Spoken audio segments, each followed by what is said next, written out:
اعوذ باللہ من الشیطان الرجیم، بسم اللہ الرحمن الرحیم۔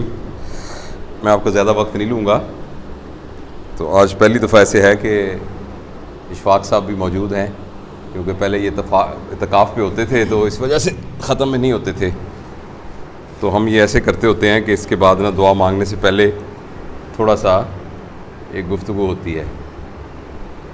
بس میں یہ عرض کرنا چاہتا تھا کہ اللہ تعالیٰ نے انسان کو عقل سلیم کے ساتھ پیدا کیا ہے، اور اس کو اپنا دیکھنا، سننا، سمجھنا، اس کو طاقت دی ہے، اور اپنے اچھے برے کی پہچان دی ہے۔ ہر شخص جو ہے وہ اپنے اچھے برے کی پہچان کر سکتا ہے۔ بچہ جو ہے نا، وہ کچھ ہی عرصے کے بعد اس کو پتہ لگ جاتا ہے کہ یہ نقصان والی چیز ہے، یہ نقصان والی چیز نہیں ہے۔ آگ کو نہیں پکڑنا، اور جو نقصان والی جو نہیں نقصان والی اس کو پکڑنا ہے۔ اسی طریقے سے زندگی میں انسان اپنے نفع نقصان، اپنی بہتری، اس کو ادراک ہوتا ہے، اس کو عقل ہوتی ہے۔ لیکن مسئلہ یہ ہوتا ہے کہ ہمارے ارد گرد جو ماحول اور معاشرہ ہے، اس کے اندر اس طرح کی قوتیں ہوتی ہیں جو بعض اوقات انسان کو بھٹکا دیتی ہیں، اور انسان جو ہے اپنے کچھ ذاتی فائدوں کے لیے، کچھ ذاتی مختصر فائدوں کے لیے جو بڑے نقصانات کو قبول کر لیتا ہے، بڑے نقصانات ہو۔ اچھا، اللہ پاک نے بڑا احسان کیا کہ جب انسان کو پیدا کیا، اس عقل سلیم کے باوجود اللہ تعالیٰ نے اس کی تربیت کا بھی ایک بندوبست کیا۔ ہمارے ایک بزرگ ہیں، وہ یہ فرماتے تھے، اور وہ کسی ثبوت کے ساتھ یہ کہتے تھے کہ اگر بالفرض کوئی الہامی کتاب نہ اترتی، کوئی نبی اس دنیا میں تشریف نہ لاتے، پھر بھی اللہ تعالیٰ کی نشانیاں اتنی موجود تھیں کہ قیامت میں انسان سے پوچھا جا سکتا تھا کہ آخر تمہیں خیال نہیں آیا کہ تمہارا کوئی پیدا کرنے والا تھا، اور تم نے اس پیدا کرنے والوں کی بندگی میں اپنی زندگی کیوں نہیں گزاری؟ لیکن اللہ پاک نے بڑا احسان کیا اور حجت بھی کی کہ انسان کو پیدا کرنے کے بعد صرف اس کی خالی عقل پہ نہیں چھوڑا، بلکہ اس کی تربیت کا ایک نظام مقرر فرمایا، ان کی تربیت کا پورا نظام۔ اور وہ تربیت کا نظام یہ فرمایا کہ اللہ تعالیٰ نے انبیاء کرام کا سلسلہ شروع فرمایا، اور جو انبیاء تھے وہ اللہ تعالیٰ کے برگزیدہ بندے تھے، اور ان کی زندگی مثالی تھی، کوئی ان کے کردار کے اوپر انگلی نہیں اٹھا سکتا تھا، مثالی زندگی تھی۔ اور جس کی اپنی زندگی مثالی ہو تو وہ بڑا اس کے لیے آسان ہوتا ہے یہ بات کہنے کا، کسی کو تلقین کرنے کی۔ تو ان کی اپنی زندگی مثالی تھی، تو اس سلسلے کے اندر اپنے قوم کے لیے، اپنے وقت کے لیے نبی آئے، اور انہوں نے آ کے ان کی تربیت کی اور ان کو اللہ پاک کا تعارف کرایا۔ اور بنیادی طور پہ مقصد یہ تھا کہ جتنا عرصہ انسان اس زندگی میں رہے گا، وہ کیسے آسانی کے ساتھ، کیسے یعنی بہترین طریقے سے اللہ تعالیٰ کے حقوق کو بھی پورا کرے، اور تمام مخلوق خدا کے حقوق کو پورا کر کے، اور پھر جب اس دنیا سے جائے تو ایک پاک روح بن کے جائے اللہ کے سامنے۔ اور ان کے آخر میں پھر نبی پاک صلی اللہ علیہ وآلہ وسلم تشریف لائے، اور آپ کے آنے کے بعد پھر وہ جو اللہ پاک کی طرف سے لایا ہوا دین تھا، وہ اس کی جتنی اس میں ضرورتیں تھیں وہ پوری کی گئیں، اور ایک مکمل دین انسانیت کو ملا۔ اور جو ہمارا مذہب ہے وہ بنیادی طور پر مذہب نہیں ہے، صرف عقیدوں کا نام نہیں ہے کہ یہ ماننا ہے یہ نہیں ماننا، یہ کرنا ہے یہ نہیں کرنا، بلکہ یہ دین ہے، اور دین کا مطلب ہے راستہ، زندگی گزارنے کا طریقہ۔ آپ نے ایک منزل پہ جانا ہے نا، تو یہ دین ہے، یہ راستہ ہے، تو جو اس راستے پہ چلے گا وہ آسانی سے پہنچ جائے گا، اور جو ادھر ادھر ہو کے جائے گا، کوئی جھاڑیوں میں پھنس جائے گا، کہیں کوئی مصیبت میں پھنس جائے گا، لیکن جو سیدھے راستے پہ چلے گا وہ پہنچ جائے گا۔ تو ہمارا دین جو ہے نا، الحمدللہ یہ وہ راستہ ہے منزل تک پہنچنے کا۔ اور اس کے لیے جو میری سمجھ میں آیا ہے ناقص، ہمارے علماء کرام جو ہیں وہ تفصیل سے اس کے بارے میں ہمیں بتاتے رہتے ہیں، جو مجھے سمجھ میں آیا ہے وہ یہ ہے کہ دین کے بنیادی طور پہ 2-3 ہی مین کام کرنے والے ہیں۔ سب سے بنیادی کام یہ ہے خدا کی ذات پر مکمل یقین۔ جو ہم میں سے یہ ڈاکٹر صاحب بیٹھے ہیں، کافی سارے ڈاکٹرز ہیں، جو سائنس کا نالج بھی ہے نا، سائنس کا علم، اس میں بھی پہلی بات آپ کو بغیر دلیل کے ماننی پڑتی ہے۔ جیسے یہ ایک ایٹم ہے، ایٹم کے درمیان میں نیوکلس ہے، اس کے گرد الیکٹرانز حرکت کر رہے ہیں، اس کے اندر نیوٹران ہے اور پروٹون ہے، پروٹون پہ پازیٹیو چارج ہے، نیوٹران پہ کوئی چارج نہیں ہے، الیکٹران پہ نیگیٹو چارج۔ کیوں بھائی؟ ایک ہی طرح کے پارٹیکل ہیں، ایک ہی طرح کا وزن ہے، اس پہ پازیٹیو کیوں ہے، اس پہ نیگیٹو کیوں نہیں؟ اب کوئی دلیل کیوں ہے بھائی؟ پتہ نہیں۔ پہلی بات آپ کو ماننی پڑے گی آنکھیں بند کر کے۔ اس کے بعد جو آگے جتنا علم ہوگا وہ آپ ایمبریولوجی پڑھتے ہیں، ساری ایمبریولوجی میں کہ جی وہ سیل ہوتا ہے, سیل سے 16 سیل بنتے ہیں, پھر اوپر ایکٹوڈرم بن جاتی ہے, پھر انٹرنرم بن جاتی ہے, وہ گھوم کے میزو, کیوں بھائی وہ وہاں کیوں جاتی ہے؟ فیس کی ڈیولپمنٹ جیسے آپ پڑھتے ہیں کہ یہاں سے وہ کیوں, تو شروع کی باتیں آپ کو آنکھیں بند کر کے ویسی ماننی پڑتی ہیں. اسی طریقے سے دین مکمل طور پر سائنٹیفک ہے, اسی اصولوں پر ہے جس اصول پر سائنس ہے, کہ بنیادی بات پہلے آپ کو آنکھیں بند کر کے ماننی پڑے گی اور وہ آپ کے اعتبار کے اوپر ہوگا, اور اس کے بعد اس کے اوپر جتنی باتیں وہ ساری لاجیکل ہے ساری. تو ایک بات مہربانی کر کے انسانیت سے یہ کہی جا رہی ہے کہ آپ نے ایک بات پہلے آنکھیں بند کر کے مان لینی, وہ ہے کہ اس پوری کائنات کا پیدا کرنے والا ایک خدا ہے, اور اس کو سمجھنا کوئی بہت کمپلیکیٹڈ نہیں ہے.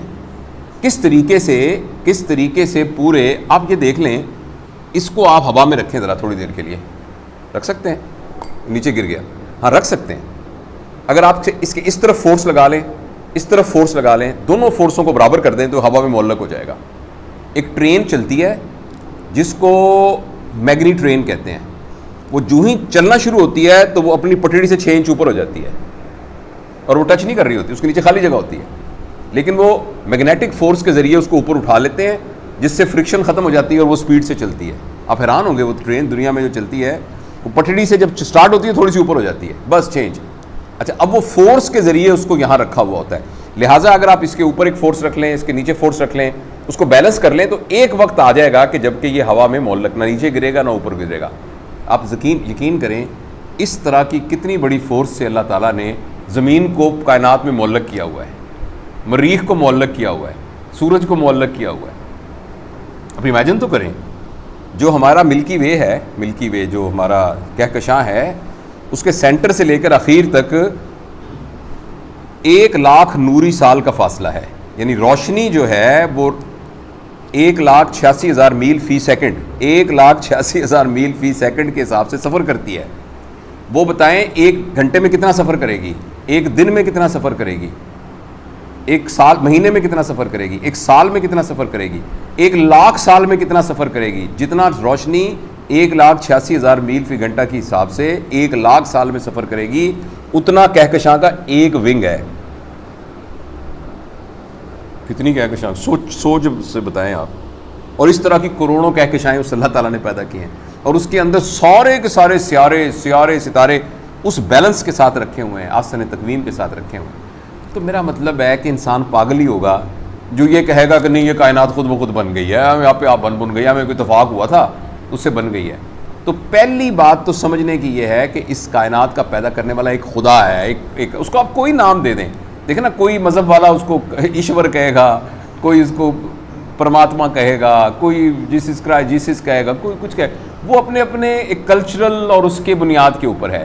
لیکن بنیادی بات ایک ہی ہے کہ اس کائنات کی پیدا کرنے والی ایک قوت ہے جس کی ہمیں ذات کے بارے میں, اس کی ساخت کے بارے میں کچھ نہیں پتہ, اس کی صفات کے بارے میں ہمیں پتہ ہے کہ اس کی صفات کیا ہیں.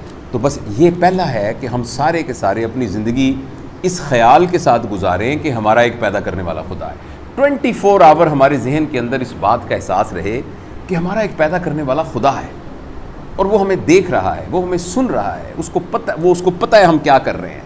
اور یہ سارا کا سارا کوئی بیسیکلی اس کے فائدے کا نہیں ہے, یہ ہمارے اپنے فائدے کا ہی ہے, ہمارے اپنے احساس کے فائدے کا ہی ہے کہ ہمیں جب یہ پتہ ہوگا کہ خدا ہمیں دیکھ رہا ہے تو ہمیں کبھی بھی ہم سے کوئی غلطی نہیں ہو سکتی. اچانک آپ کو پتہ لگ جائے کہ آپ گاڑی چلا رہے ہیں اور گاڑی سپیڈ سے چلا رہے ہیں, اچانک ہے آگے پولیس ہے. آپ نے دیکھا موٹر وے پہ کیا ہوتا ہے, سارے لوگ بہادر سے بہادر بندہ سلو ہو جاتا ہے کیونکہ اس کو پتہ ہے آگے پولیس دیکھ رہی ہے. صرف ہمیں پتہ ہر وقت ایک یاد رکھیں کہ یار ایک پیدا کرنے والا خدا مجھے دیکھ رہا ہے. آدمی جھوٹ بول سکتا ہے, آپ غلطی کر سکتا ہے, آدمی کوئی اس کے ہاتھ سے کوئی برائی ہو سکتی ہے, کوئی چوری ہو سکتی ہے. تو پہلا جو لیسن ہے نا جی وہ یہی ہے, ہر شخص ہر وقت یہ سوچتا رہے اور اس بات پہ یقین رکھے اور اس بات پہ اپنے آپ کو دھوکے میں نہ رکھے کہ میں بالکل شتر بے مہار ہوں. ہمیں پیدا کرنے والا ایک خدا ہے اور وہ ہمارا, یہ پہلی بات ہے. دوسری بات یہ ہے کہ ایک عبادات کا نظام ہے, ایک عبادات کا نظام ہے. اس عبادات کے نظام میں جیسے فوج کی ٹریننگ ہوتی ہے, فوج کی ٹریننگ کے لیے عبادات ہوتی ہیں. جیسے اب نماز پڑھنا ہے, جیسے اب روزے رکھنا ہے, جیسے آپ نے زکوٰۃ دینی ہے, جیسے مختلف اوقات کی عبادات ہیں. یہ مین مقصد نہیں ہے. جیسے فوج کا مین مقصد پریڈ کرنا تو نہیں ہوتا, فوج پریڈیں کرتی رہے اور پھر کچھ, اصل مقصد تو لڑنا ہوتا ہے. تو اصل مقصد ہمارا عبادات کے ذریعے وہ تربیت حاصل کرنی ہے جس کے ذریعے ہم نے معاشرے میں اچھا انسان بن کے رہنا ہے. لہٰذا اگر نماز پڑھتے ہیں، ہم روزہ رکھتے ہیں، ہم زکوٰۃ دیتے ہیں، تو اس لیے ہیں تاکہ ہمیں اس بات کی تربیت ہو سکے کہ زندگی میں ڈسپلن میں کیسے رہنا ہے، زندگی میں دوسروں کا خیال کیسے رکھنا ہے، سچ کیسے بولنا ہے، ایمانداری کیسے کرنی ہے، حلال کا رزق کیسے کھانا ہے، اپنے رزق میں حرام شامل نہیں ہونے دینا، جھوٹ کیسے، اور اپنے ہمسائے کا خیال کیسے رکھنا ہے، دوسرے لوگوں کا کیسے خیال رکھنا ہے. تو یہ ساری کی ساری تربیت ہے. ایمانیات کی جزوں میں پھر اللہ کی ذات پر ایمان، نبی پاک صلی اللہ علیہ وسلم کے آخری نبی ہونے اور ان کے طریقہ زندگی پہ مکمل ایمان، وہ ایک ضمنی اور ساری ایک تفصیلات ہیں ایمانیات کی. لیکن بنیادی پر جو ہم کلمہ پڑھتے ہیں لا الہ الا اللہ محمد رسول اللہ، اگر 24 گھنٹے ہمارے ذہن میں صرف یہ بات رہ جائے، آپ کس طریقے سے ہم ٹرین کر لیں اپنے آپ کو کہ آپ دفتر میں کام کر رہے ہیں، اسکول میں کام کر رہے ہیں، سڑک پہ گاڑی چلا رہے ہیں، آپ کے ذہن میں ہو کہ میرا ایک پیدا کرنے والا خدا ہے اور میرے نبی پاک صلی اللہ علیہ وسلم کا ایک طریقہ ہے جس کے مطابق میں نے زندگی گزارنی ہے، بس. اور یہ کافی ہے طاقت جس کے ذریعے انسان زندگی کے اصل مقصد یہ ہے کہ انسان اس ایمان کی طاقت کی وجہ سے جس دنیا میں آیا ہوا ہے اس دنیا میں ایک ایفیکٹو، ایک مؤثر، ایک مفید، ایک فائدہ مند زندگی گزار کے جائے. اور اس سارے کام کا جو مینول ہے، جیسے آپ کوئی چیز خریدتے ہیں نا، ٹیلی فون خریدتے ہیں، اس کا ایک مینول ہوتا ہے، گاڑی خریدتے ہیں، وہ سارا مینول جو ہے وہ اللہ کی کتاب ہے قرآن پاک، جس کو ہمارے حافظ صاحبان نے، حافظ نوید صاحب نے اور حافظ صاحب نے سنا اور انہوں نے پڑھایا، اور اللہ کا بڑا احسان ہے. یہ 12واں سال ہو گیا الحمدللہ یہ چھوٹی سی ہسپتال کی، یہ چھوٹی سی مسجد میں، کہ یہ 12 سال سے ماشاءاللہ حافظ صاحب یہ سنا رہے ہیں، حافظ صاحب سن رہے ہیں، اور بہت سارے لوگ ہمارے ساتھ تھے وہ اس دنیا سے چلے گئے ہیں. تو انشاءاللہ یہ تو سلسلہ چلتا رہے گا، ہم میں سے بھی لوگ یہاں سے جاتے رہیں گے. میری آپ سے یہ گزارش ہے، بہت ہی دلی گزارش ہے، کہ ابھی ہم اس کمرے سے باہر جائیں گے نا، جانے سے پہلے ایک فیصلہ کر کے جائیں.